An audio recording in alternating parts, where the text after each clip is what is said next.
2 Maccabees, chapter 3 through chapter 4, verse 29. Now when the holy city was inhabited with all peace, and the laws were kept very well, because of the godliness of Onias the high priest, and his hatred of wickedness, it came to pass that even the kings themselves did honor the place, and magnified the temple with their best gifts, insomuch that Seleucus, king of Asia, of his own revenues bare all the costs belonging to the service of the sacrifices.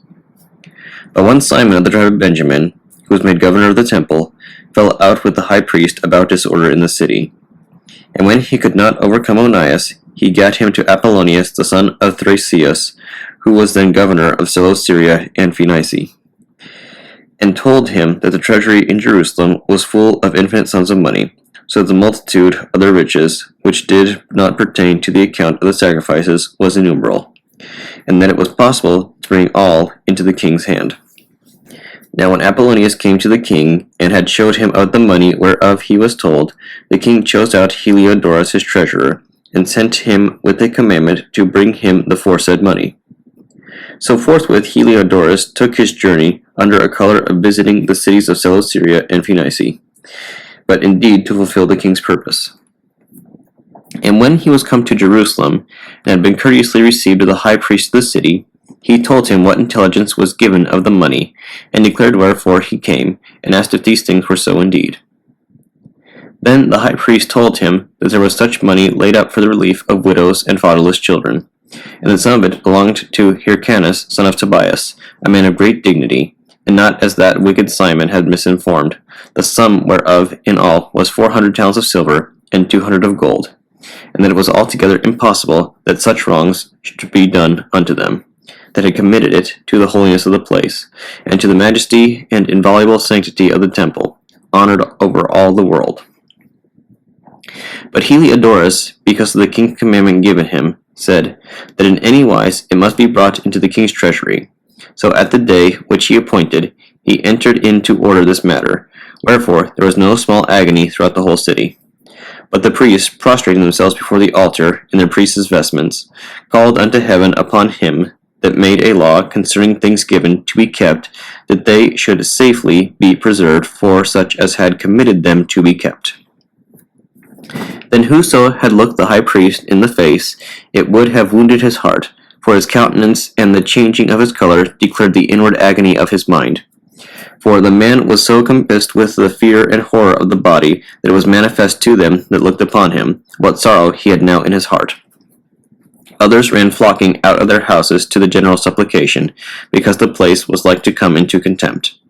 And the women, girt with sackcloth under their breasts, abounded in the streets, and the virgins that were kept in ran, some to the gates, and some to the walls, and others looked out of the windows. And all holding their hands toward heaven made supplication.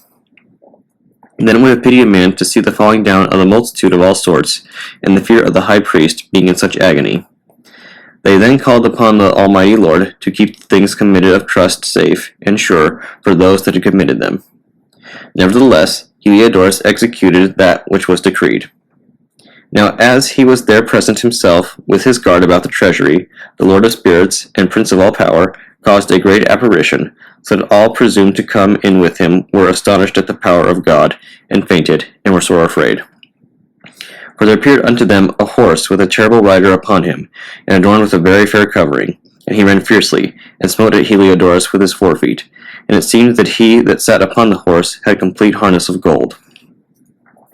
Moreover, 2 other young men appeared before him, notable in strength, excellent in beauty, and comely in apparel, who stood by him on either side, and scourged him continually, and gave him many sore stripes. And Heliodorus fell suddenly into the ground, and was compassed with great darkness. But they that were with him took him up, and put him into a litter. Thus him that barely came with a great train, and with all his guard, into the said treasury, they carried out, being unable to help himself with his weapons, and manifestly they acknowledged the power of God. For he by the hand of God was cast down, and lay speechless without all hope of life. But they praised the Lord, that had miraculously honored his own place, for the temple, which a little afore was full of fear and trouble, when the Almighty Lord appeared, was filled with joy and gladness.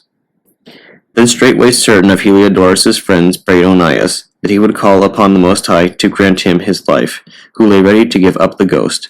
So the high priest, suspecting lest the king should misconceive that some treachery had been done to Heliodorus by the Jews, offered a sacrifice for the health of the man. Now, as the high priest was making an atonement, the same young men in the same clothing appeared and stood beside Heliodorus, saying, Give Onias the high priest great thanks, insomuch as for his sake the Lord hath granted thee life.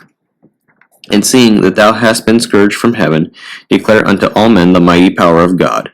And when they had spoken these words, they appeared no more. So Heliodorus, after he had offered the sacrifice unto the Lord, and made great vows unto him, that he had saved his life, and saluted Onias, returned with his host to the king.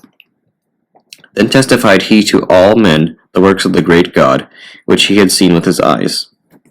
And when the king asked Heliodorus, who might be a fit man to be sent yet once again to Jerusalem, he said, If thou hast any enemy or traitor, send him thither, and thou shalt receive him well scourged, if he escape with his life, for in that place, no doubt, there is an especial power of God.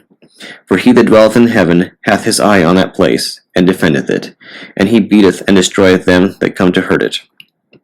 And the things concerning Heliodorus and the keeping of the treasury fell out on this sort. This Simon now, of whom we spake afore, having been a bewarer of the money and of his country, slandered Onias, as if he had terrified Heliodorus, and had been the worker of these evils. Thus he was bold to call him a traitor, that had deserved well of the city, and tendered his own nation, and was so zealous of the laws.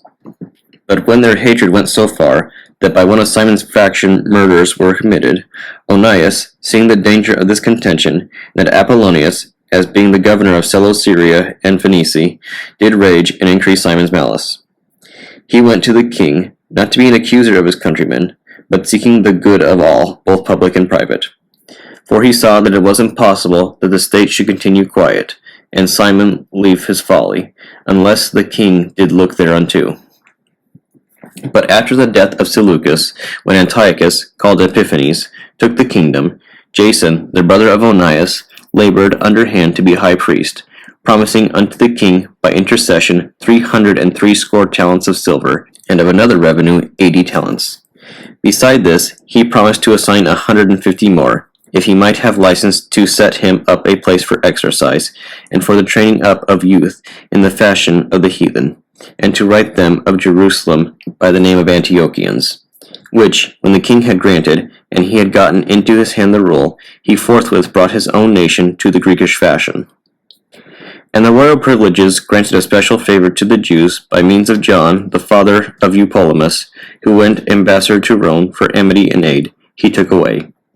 In putting down the governments which were according to the law, he brought up new customs against the law. For he built gladly a place of exercise under the tower itself, and brought the chief young men under his subjection, and made them wear a hat. Now such was the height of Greek fashions, and increase of the heathenish manners, through the exceeding profaneness of Jason, that ungodly wretch, and no high priest, that the priest had no courage to serve any more at the altar, but despising the temple, and neglecting the sacrifices, hastened to be partakers of the unlawful allowance in the place of exercise, after the game of discus called them forth, not setting by the honors of their fathers, but liking the glory of the Grecians best of all. By reason whereof sore calamity came upon them, for they had them to be their enemies and avengers, whose custom they followed so earnestly, and unto whom they desired to be like in all things. For it is not a light thing to do wickedly against the laws of God, but the time following shall declare these things. Now when the game that was used every 5th year was kept at Tyrus, the king being present, this ungracious Jason sent special messengers from Jerusalem, who were Antiochians, to carry 300 drachms of silver to the sacrifice of Hercules, which even the bearers thereof thought fit not to bestow upon the sacrifice, because it was not convenient, but to be reserved for other charges. This money, then, in regard to the sender, was appointed to Hercules' sacrifice, but because of the bearers thereof, it was employed to the making of galleys. Now when Apollonius, the son of Menesthius, was sent into Egypt for the coronation of King Ptolemais Philometor, Antiochus, understanding him not to be well affected to his affairs, provided for his own safety, whereupon he came to Joppa, and from thence to Jerusalem, where he was honorably received of Jason and of the city, and was brought in with torchlight, and with great shoutings, and so afterward went with his host unto Phoenice. 3 years afterward, Jason sent Menelaus, the aforesaid Simon's brother, to bear the money unto the king, and to put him in mind of certain necessary matters. But he, being brought to the presence of the king, when he had magnified him for the glorious appearance of his power, got the priesthood to himself, offering more than Jason by 300 talents of silver.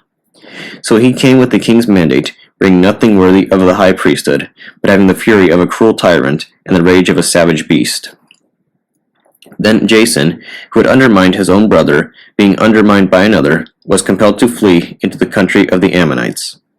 So Menelaus got the principality, but as for the money that he had promised unto the king, he took no good order for it, albeit Sostratus, the ruler of the castle, required it. For unto him appertained the gathering of the customs, wherefore they were both called before the king. Now Menelaus left his brother Lysimachus in his stead in the priesthood, and Sostratus left Crates, who was governor of the Cyprians. 2 Esdras, chapter 2. Thus saith the Lord, I brought this people out of bondage, and I gave them my commandments by my servants the prophets, whom they would not hear, but despised my counsels. The mother that bare them saith unto them, Go your way, ye children, for I am a widow and forsaken. I brought you up with gladness, but with sorrow and heaviness have I lost you, for ye have sinned before the Lord your God, and done that thing that is evil before him. But what shall I do unto you? I am a widow and forsaken. Go your way, O my children, and ask mercy of the Lord. As for me, O Father, I call upon thee for a witness over the mother of these children, which would not keep my covenant. That thou bring them to confusion, and their mother to a spoil, that there may be no offspring of them. Let them be scattered abroad among the heathen, let their names be put out of the earth, for they have despised my covenant. Woe be unto thee, Assur, thou that hiddest the unrighteous in thee. O thou wicked people, remember what I did unto Sodom and Gomorrah, whose land lieth in clods of pitch and heaps of ashes. Even so also will I do unto them that hear me not, saith the Almighty Lord. Thus saith the Lord unto Esdras, Tell my people that I will give them the kingdom of Jerusalem, which I would have given unto Israel. Their glory also will I take unto me, and give these the everlasting tabernacles, which I have prepared for them. They shall have the tree of life for an ointment of sweet savor. They shall neither labor, nor be weary. Go, and ye shall receive. Pray for a few days unto you, that they may be shortened. The kingdom is already prepared for you. Watch. Take heaven and earth to witness, for I have broken the evil in pieces, and created the good. For I live, saith the Lord. Mother, embrace thy children, and bring them up with gladness. Make their feet as fast as a pillar, for I have chosen thee, saith the Lord.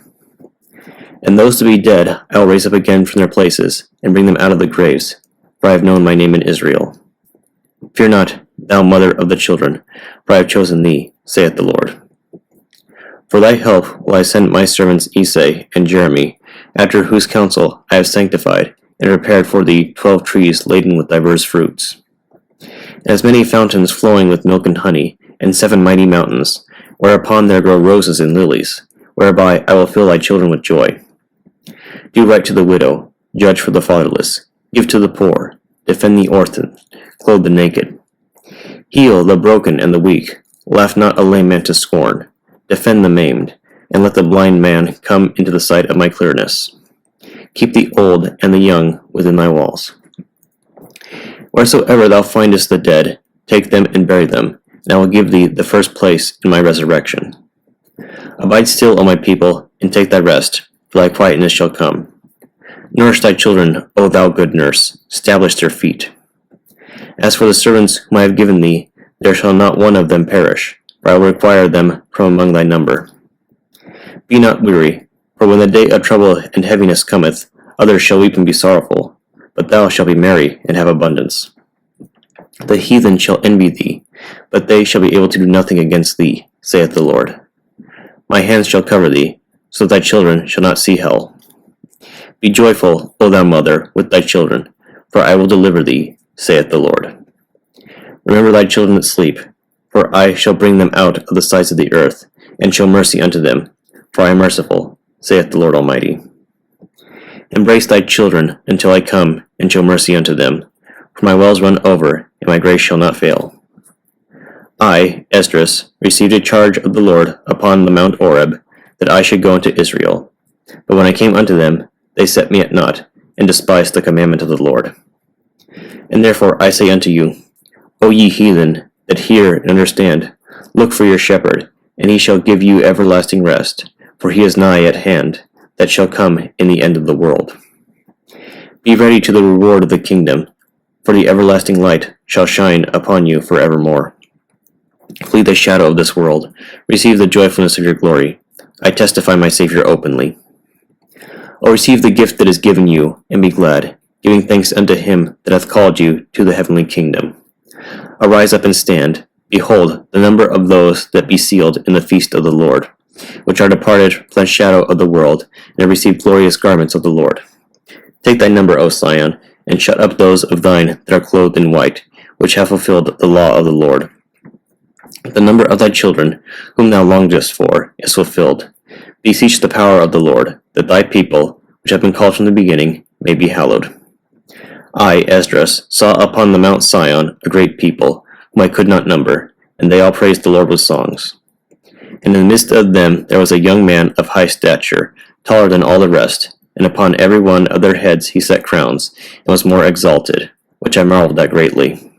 So I asked the angel, and said, Sir, what are these? He answered and said unto me, These be they that have put off the mortal clothing, and put on the immortal, and have confessed the name of God. Now they are crowned, and receive palms. Then I said unto the angel, What young person is it that crowneth them, and giveth them palms in their hands? So he answered and said unto me, It is the Son of God, whom they have confessed in the world. Then began I greatly to commend them that stood so stiffly for the name of the Lord.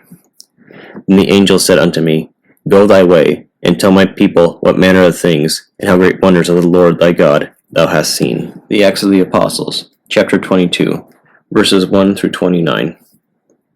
Men, brethren, and fathers, hear ye my defense, which I make now unto you. And when they heard that he spake in the Hebrew tongue to them, they kept the more silence, and he saith, I am verily a man, which am a Jew, born in Tarsus, a city in Cilicia, yet brought up in the city at the feet of Gamaliel, and taught according to the perfect manner of the law of the fathers, and was zealous toward God, as ye all are this day. And I persecuted this way unto the death, binding and delivering into prisons both men and women. As also the high priest doth bear me witness, and all the estate of the elders, from whom also I received letters unto the brethren, and went to Damascus, to bring them which were there bound unto Jerusalem, for to be punished. And it came to pass, that, as I made my journey, and was come nigh unto Damascus about noon, suddenly there shone from heaven a great light round about me. And I fell unto the ground, and heard a voice saying unto me, Saul, Saul, why persecutest thou me? And I answered, Who art thou, Lord? And he said unto me, I am Jesus of Nazareth, whom thou persecutest. And they that were with me saw indeed the light, and were afraid. But they heard not the voice of him that spake to me. And I said, What shall I do, Lord? And the Lord said unto me, Arise, and go into Damascus, and there it shall be told thee of all things which are appointed for thee to do. And when I could not see for the glory of that light, being led by the hand of them that were with me, I came into Damascus. And one Ananias, a devout man, according to the law, having a good report of all the Jews which dwelt there, came unto me, and stood, and said unto me, Brother Saul, receive thy sight. In the same hour I looked up upon him. And he said, The God of our fathers hath chosen thee, that thou shouldest know his will, and see that just one, and shouldest hear the voice of his mouth. For thou shalt be his witness unto all men of what thou hast seen and heard. And now, why tarriest thou? Arise, and be baptized, and wash away thy sins, calling on the name of the Lord.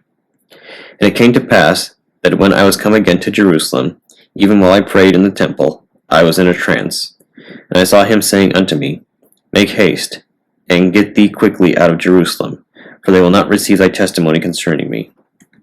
And I said, Lord, they know that I imprisoned and beat in every synagogue them that believed on thee. And when the blood of thy martyr Stephen was shed, I also was standing by, and consenting unto his death, and kept the raiment of them that slew him. He said unto me, Depart, for I will send thee far hence unto the Gentiles.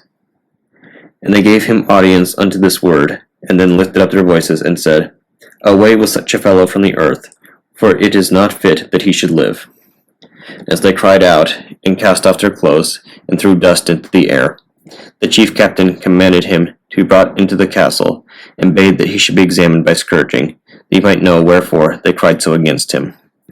And as they bound him with thongs, Paul said unto the centurion that stood by, Is it lawful for you to scourge a man that is a Roman and uncondemned?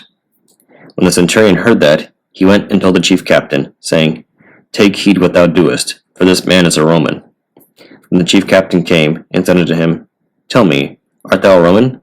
He said, Yea. And the chief captain answered, With a great sum obtained I this freedom. And Paul said, But I was freeborn.